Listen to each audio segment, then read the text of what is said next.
Ensemble, ne cessons jamais d'apprendre. Je suis Gérard Pécou, président de Calimedia, agence digitale de solutions e-learning. Je vous accueille sur Never Stop Learning, un podcast qui vous fait rencontrer des acteurs de la formation entrepreneuriale et éducative d'aujourd'hui et de demain.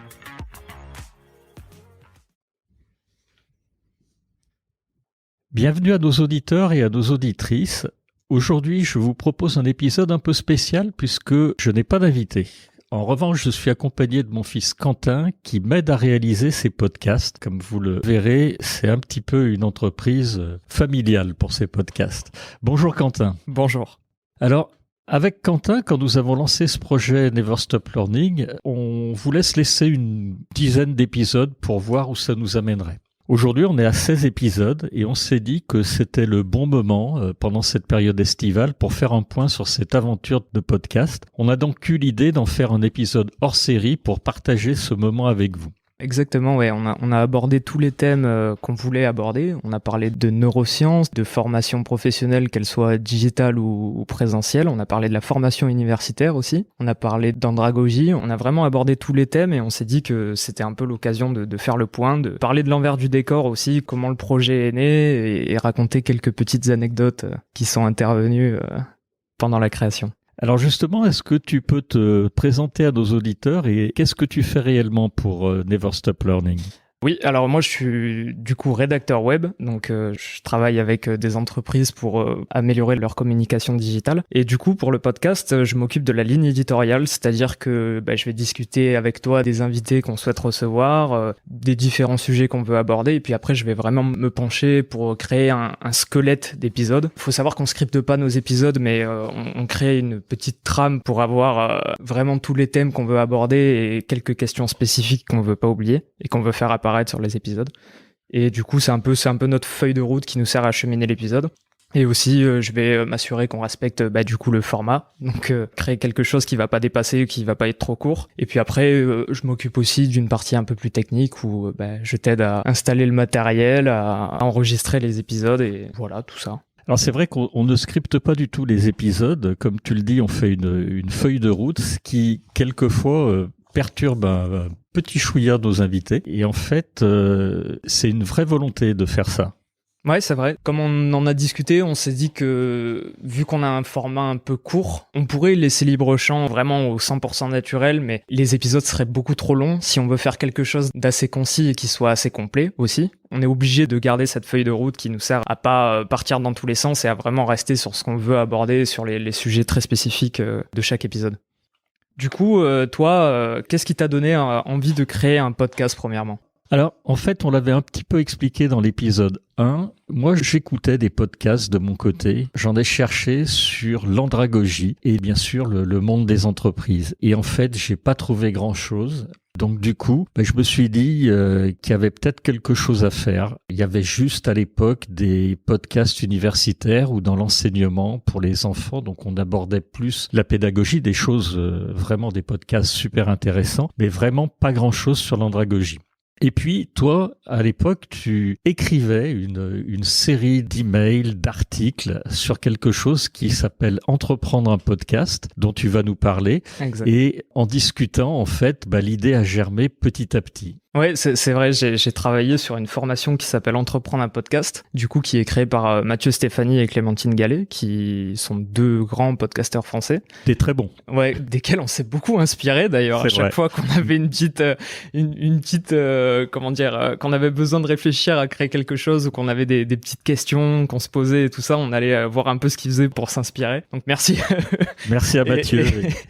Et Clémentine, c'est clair. Mais du coup, oui, je bossais sur toute la partie communication marketing de ce projet-là. Donc, j'ai notamment créé les pages de vente, la campagne de pub et tout ça, enfin la partie rédaction en tout cas. Et du coup, j'ai aussi créé les ressources PDF. Donc, j'ai eu l'occasion de voir et revoir la formation. Donc, j'ai beaucoup appris pendant ce temps-là. Et du coup, toi, t'as eu l'idée de l'apprendre, du coup, cette formation, de la faire. Alors, je l'ai faite, oui. Ouais, tu l'as faite. Je l'ai fait entre Noël et le jour de l'an, je me souviens bien, en faisant du sport. C'est de là qu'on a commencé à parler de peut-être créer quelque chose dans le milieu de la formation, parce que c'est dans ce milieu-là que tu travailles. On s'est dit que ça pourrait être un projet sympa à faire à deux, et ça s'est fait. On en a beaucoup discuté et voilà, on est là quasi un an plus tard parce qu'on en parle depuis octobre dernier. Oui.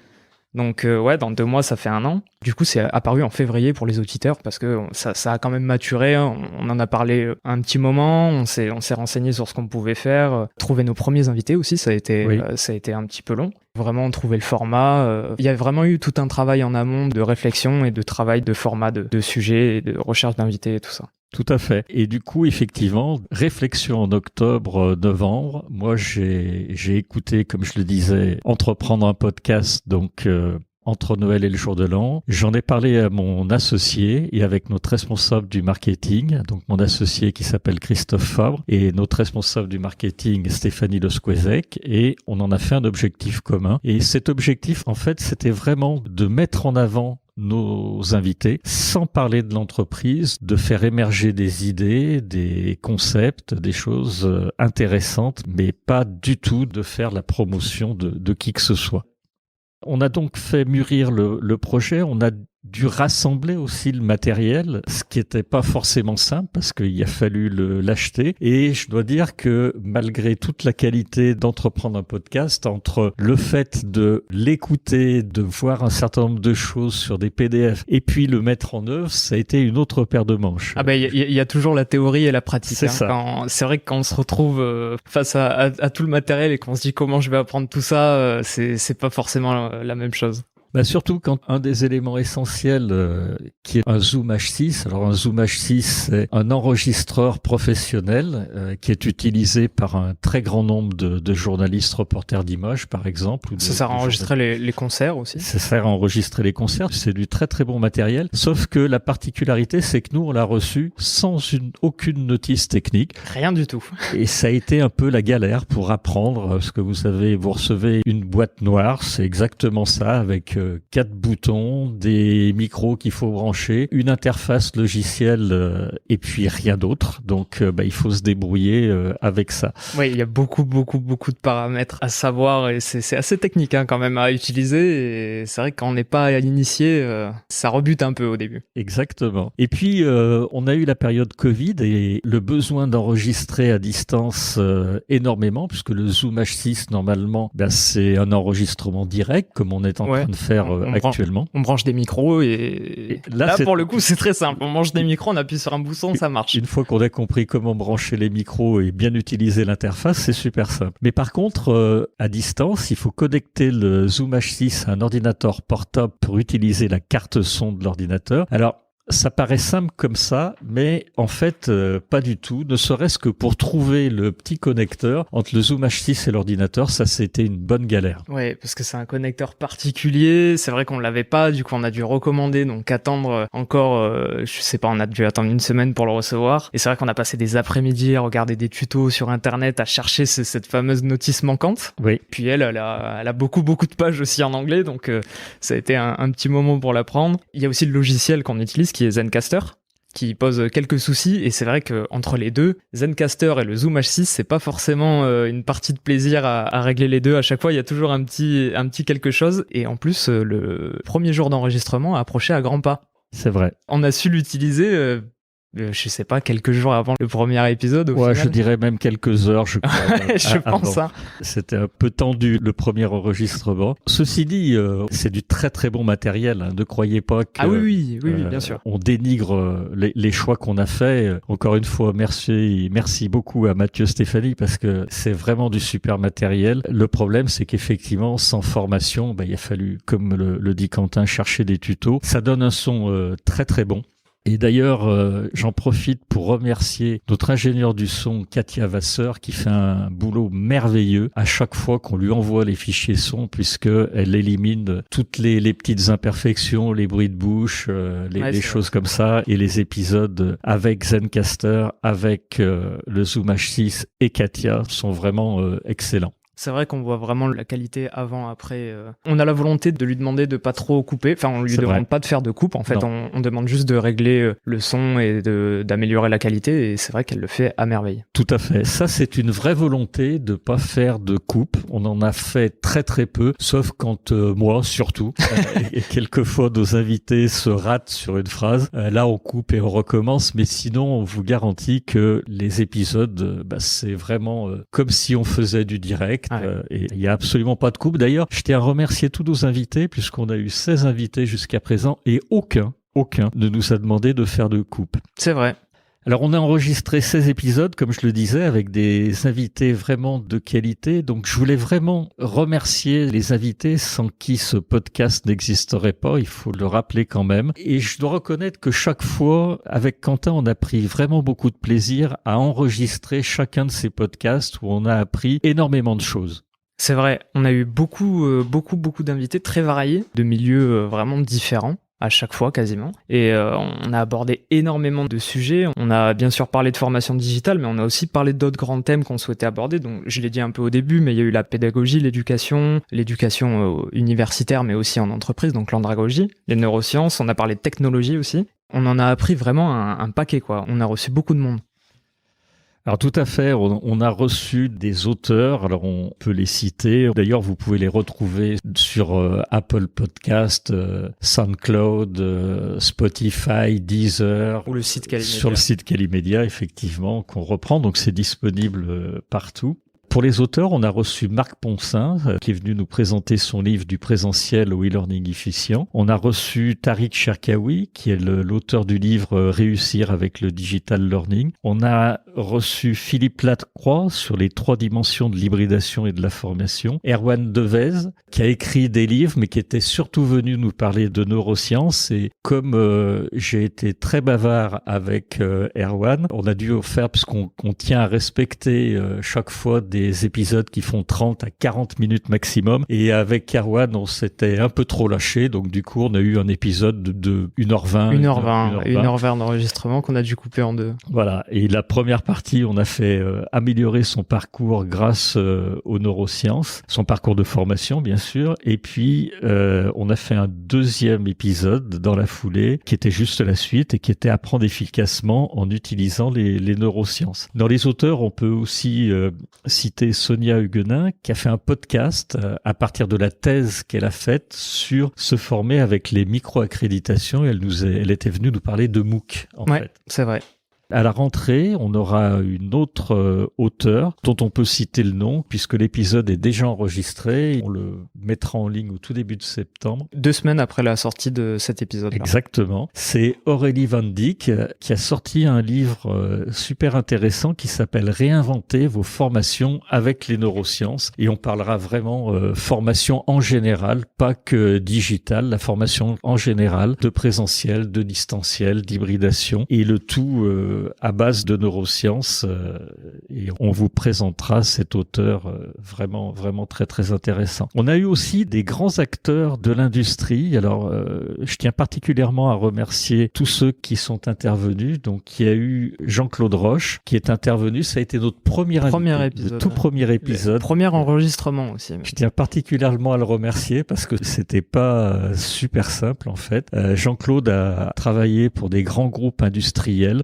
On a reçu également Peter Kiger, qui est le responsable digital du groupe Le Safre, qui est un très très gros groupe qui fait plusieurs milliards d'euros de chiffre d'affaires. Qui forme des centaines de milliers de boulangers dans le monde. C'est ça. On a reçu également Artem Ismailov avec un très bel épisode qui est allé très loin sur le futur de la digitalisation et de la formation. Artem, il s'intéresse énormément du coup à la formation digitale. Il est très très actif sur LinkedIn. Oui. Il publie énormément de choses. Il fait même des articles qu'il écrit. Et c'est vrai que c'était hyper intéressant d'aller le chercher sur une éventuelle hypothèse de l'avenir de la formation digitale. Et ça a donné un épisode très très intéressant. Tout à fait. Je vous conseille vraiment de suivre Artem Ismailov sur LinkedIn, comme d'ailleurs Philippe Lacroix ou Erwan Devez qui sont aussi également très très actifs sur LinkedIn. Artem, il fait partie du groupe SEB et comme tu dis, il va très loin en fait dans les innovations, pas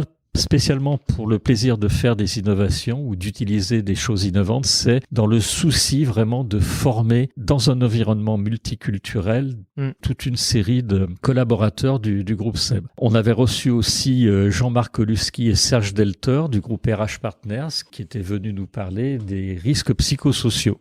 Exactement.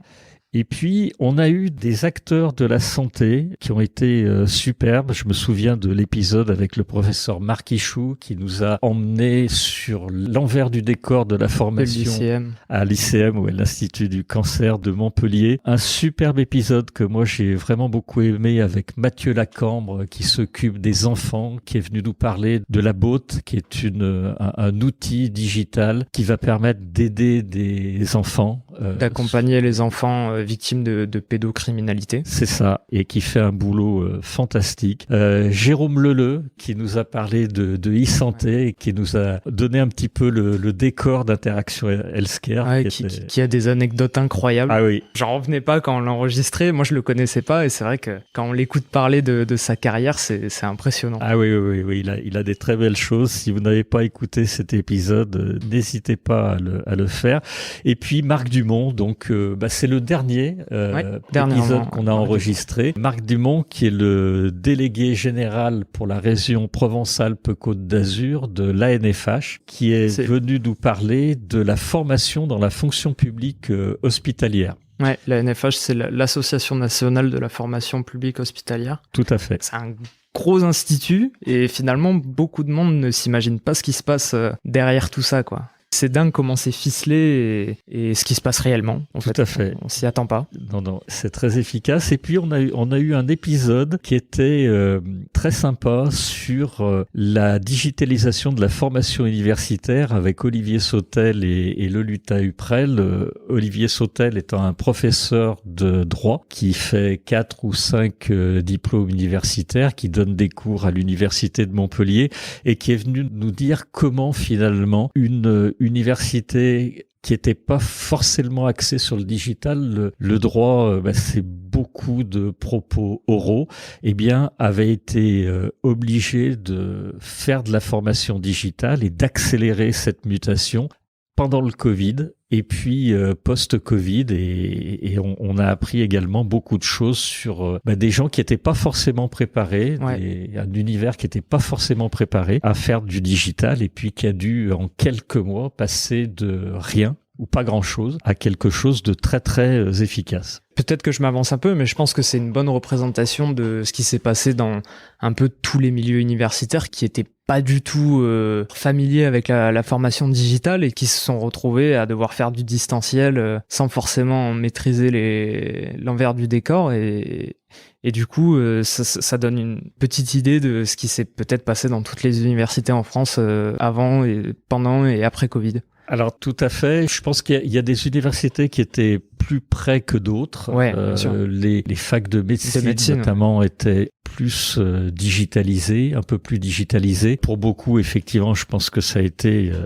l'occasion de muter. Et à ce propos, d'ailleurs, on a eu quelqu'un qui était très efficace en formation, qui est Franck Janin, qui a mis en place une école AlgoSub que nous on a appelée l'école de demain. Ouais, incroyable. Incroyable parce qu'il casse vraiment les codes de la formation et je pense qu'il y a plusieurs, pour le coup, universités ou écoles d'enseignement supérieur qui rêveraient d'avoir toutes ces idées. Qui ont beaucoup à apprendre de ce qu'il fait et c'est vrai que moi qui suis pas très loin de ma formation supérieure, j'aurais rêvé avoir un système comme ça dans ma formation et même au lycée, hein, dans tous les parcours, ce qu'il fait, c'est incroyable. C'est hyper pédagogique et c'est très très bienveillant envers les élèves et enfin je trouve le système vraiment génial, quoi. Tout à fait. Alors, après ces épisodes, Quentin, qu'est-ce que tu retiens finalement, toi, de ces épisodes ? Moi, du coup, je suis pas du tout du milieu de la formation digitale. J'en connais un petit peu parce que tu es mon père et que du coup, tu travailles dedans. Donc, j'avais quelques petites notions, mais finalement, je connaissais pas les termes, je connaissais pas les spécificités et tout ça. Et en fait, maintenant, je commence à en connaître un rayon avec ces 16 invités. Et j'ai énormément appris. Enfin, moi, j'ai trouvé ça super intéressant. alors que c'est pas du tout mon domaine de base. Et c'est vrai qu'à chaque épisode, quand on a arrêté d'enregistrer, je me suis dit, enfin, j'ai passé un bon moment, quoi, dans ces 30-40 minutes d'enregistrement. Et du coup, ouais, j'ai énormément appris. On a parlé de beaucoup de choses. Donc, qu'est-ce que je retiens? Je retiens beaucoup de choses. Mais ce qui me marque le plus, c'est que on a eu des invités issus de milieux très différents qui se rejoignent énormément sur leurs idées. Je pense à Philippe Lacroix et Erwan Devez qui nous parlaient d'hybridation. Donc Philippe Lacroix a fait un épisode spécialement sur l'hybridation, mais Erwan Devez était venu nous parler des neurosciences. Et justement, il nous dit que neuroscientifiquement, c'est intéressant de mêler le digital et le présentiel, parce qu'il y a des choses très bien en digital et des choses qui marchent mieux en présentiel, notamment les neurones miroirs qu'on peut pas faire en distanciel. Donc vraiment, ils se rejoignent. Je pense aussi à Jean-Claude Roche et Tarek Cherkaoui qui nous parlaient des paillettes du digital. D'ailleurs, Tarek avait écouté l'épisode de Jean-Claude Roche et il disait qu'il le rejoignait sur quasiment toutes ses idées. C'est vrai. Alors que eux, pareil, ils font pas vraiment la même chose. Ils se connaissaient pas d'ailleurs. Non, ils se connaissaient pas. Ils ont appris à se connaître grâce au podcast. Ouais, ils se sont appelés. Ils se sont contactés sur LinkedIn. Tout à fait. Et ils ont discuté. Et aussi, par exemple, Artem Ismailov et Franck Janin qui nous parlent d'intelligence artificielle et comment l'utiliser, qu'est-ce que ça peut nous apporter et tout ça. Donc c'est vrai que on se rend compte qu'il y a des savoirs un peu partout, mais qui se rejoignent et qu'on peut vraiment utiliser pour faire quelque chose de commun et d'intéressant pour améliorer la formation. Et toi, c'est quoi que tu retiens en particulier ?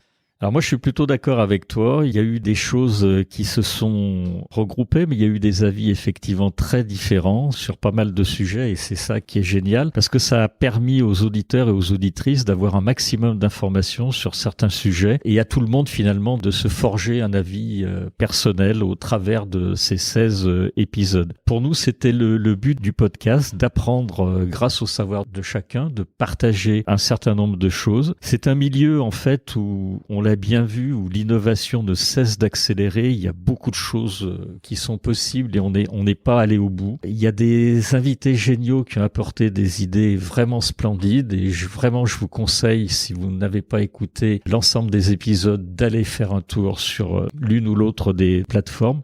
Et moi aussi, j'ai appris vraiment beaucoup de choses alors que j'ai plus de 20 ans de métier. Et je pense que on peut vraiment construire un bel avenir pour la formation digitale tous ensemble. Moi, quand j'ai commencé il y a 20 ans, en fait, alors ça fait un peu ancien, mais on était sur des CD-ROM avec Internet qui avait des débits misérables. Aujourd'hui, on a la chance d'avoir de la 4G, de la 5G, de la fibre, du matériel ou des logiciels qui sont splendides et on peut aller vraiment très loin sur la réalité augmentée, la réalité virtuelle, travailler sur des plateformes de e-learning avec de l'intelligence artificielle, améliorer le présentiel, le distanciel. Et il y a quelque chose, moi, que j'ai appris, c'est même pour notre entreprise, c'est que on va aller plus loin, non seulement pour faire en sorte que les gens aient le meilleur taux de complétion possible, mais il est important après de s'assurer que les gens vont retenir. Et souvent, en fait, beaucoup d'entreprises, que ce soit d'ailleurs en présentiel ou en distanciel, ne vont pas assez loin sur cette possibilité d'assurer finalement le service après-vente de la formation et de s'assurer que une formation ne s'arrête pas ou ne disparaisse pas au bout de quelques heures, comme nous l'ont dit deux de nos invités. Que ce soit pas juste des causes à cocher. C'est ça. Et on passe à autre chose. Et pour le coup, il y a des pistes d'amélioration pour faire de l'ancrage mémoriel avec tous ces outils, encore une fois, présentiel, distanciel, l'hybridation, la multimodalité, qui vont nous aider encore à progresser. Donc, ce que je retiens de ces podcasts, c'est que ça nous a fait finalement prendre conscience d'un certain nombre de choses, peut-être de manques, et on va encore s'améliorer tous ensemble, et c'est ce qu'on voulait faire, donc c'est génial. Je rajoute quelque chose aussi, prendre conscience, tu l'as dit, il y a les évolutions technologiques, mais il n'y a pas que ça. Il y a aussi plein d'autres domaines qui rentrent en compte. Je rejoins Artem sur ce qu'il disait, c'est que peut-être que aussi vraiment le futur de la formation digitale, il n'est pas que dans l'évolution technologique, mais il est aussi dans l'évolution de la pédagogie et plus le côté humain, en fait, plus que le côté technique. Et c'est vrai que c'est pour ça qu'on le fait d'ailleurs, de se pencher sur les neurosciences, sur des auteurs qui sont dans l'andragogie et tout ça, pour vraiment pas que parler d'innovation technologique, mais aussi de comment améliorer ce qui se passe derrière, en fait, derrière l'écran. Tout à fait. Derrière le professeur. Absolument. Et je vous conseille d'ailleurs de suivre quelqu'un en plus d'Artem, qui est Philippe Lacroix, qui poste beaucoup et qui est dans cette ligne-là, c'est-à-dire qui fait beaucoup, qui dit exactement ce que tu dis, c'est-à-dire les outils c'est important, mais l'humain en fait autour de ça. Et il avait eu une réflexion que j'ai trouvée très très intelligente sur l'intelligence artificielle. Je vous conseille de retrouver l'épisode de Philippe Lacroix et de regarder, d'écouter plutôt que de regarder d'ailleurs pour un podcast, ce qu'il dit sur l'hybridation. Tu dis ce que je dis, mais de toute façon, moi, ce que je dis, je le retiens des invités, donc... C'est parfait. Alors, on a beaucoup de surprises pour les invités de septembre. On va avoir une rentrée riche puisque on va pas arrêter. On avait prévu, comme le disait Quentin au tout début, de faire une dizaine d'épisodes et de regarder ce qui se passe. Alors, on va continuer à publier tous les 15 jours. On a déjà une petite dizaine d'invités de prévus. Donc, on va commencer à enregistrer dès la semaine prochaine, en fait. L'épisode d'Aurélie Van Dyck est déjà prêt. On va en enregistrer jusqu'à fin août et puis on va continuer à délivrer un épisode tous les 15 jours et puis d'aller jusqu'au 31 décembre et de faire la saison 2 donc de Never Stop Learning. Ouais, en fait, on voulait se donner une dizaine d'épisodes pour voir si on était satisfait et du coup, la conclusion c'est qu'on est satisfait, donc on continue. C'est pas nous qui sommes satisfaits, on l'est bien sûr, mais moi je voulais vraiment remercier nos auditeurs et nos auditrices, nos invités, ceux qui sont venus, ceux qui vont venir. On a envie de continuer parce que il y a un retour qui est très très sympa sur les réseaux sociaux, sur des messages quelquefois qu'on reçoit par email. C'est toujours bienveillant. C'est vrai. On n'a pas eu une seule critique sur ce qu'on a fait et ça encourage vraiment à continuer, à partager. Et d'ailleurs, je pense que ce qu'on va essayer de faire au mois de septembre, c'est d'inciter encore plus que ce qui a été fait nos auditeurs et nos auditrices à commenter, à partager pour qu'on puisse avoir des vraies discussions et continuer à faire progresser ou tout simplement de continuer à progresser ensemble sur cette formation qui ne cesse de bouger, d'inventer et c'est super. Je suis d'accord avec toi parce que la volonté du podcast, c'est d'élever la voix de la formation digitale, mais du coup, c'est aussi de créer un débat au final. Et c'est pour ça que c'est vrai, si vous avez des avis, même des critiques, tu disais qu'on n'a pas reçu de critiques, mais si vous voulez nous critiquer, on est preneur. On est preneur, on veut savoir comment on peut s'améliorer et c'est tout le but de ce podcast. Et donc n'hésitez pas à commenter, à partager, à créer des débats dans les commentaires et tout ça. On sera ravis de vous répondre et de participer à la discussion. Oui, tout à fait. Nous, on adore vraiment interagir avec les personnes qui commentent le podcast, donc c'est un vrai bonheur à chaque fois. Un grand merci Quentin pour cet épisode. On a même tenu comme pour nos invités. On a fait un format habituel. On a fait le format habituel. Un grand merci à toi pour cet épisode un peu hors norme qu'on tenait à faire tous les deux pour partager un peu le dessous des podcasts. Je suis sorti de l'ombre pour cet épisode. Et puis, encore une fois, je renouvelle vraiment mes remerciements aux auditeurs et à tous nos invités précédents et à venir.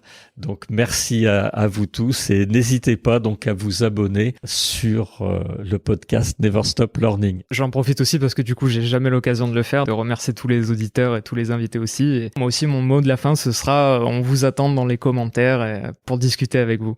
Merci Quentin. Merci. Et puis on vous retrouve dans 15 jours pour l'épisode avec Aurélie Van Dyck. Ouais, je vous laisserai avec Gérard comme je retourne dans l'ombre. Au revoir.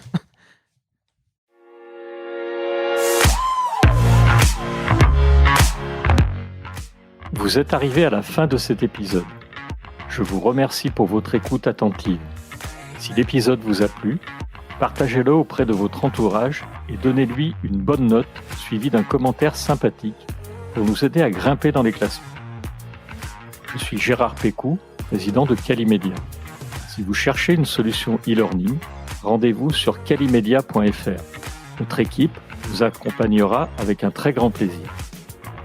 Nous nous retrouverons dans le prochain épisode de Never Stop Learning pour qu'ensemble, nous ne cessions jamais d'apprendre.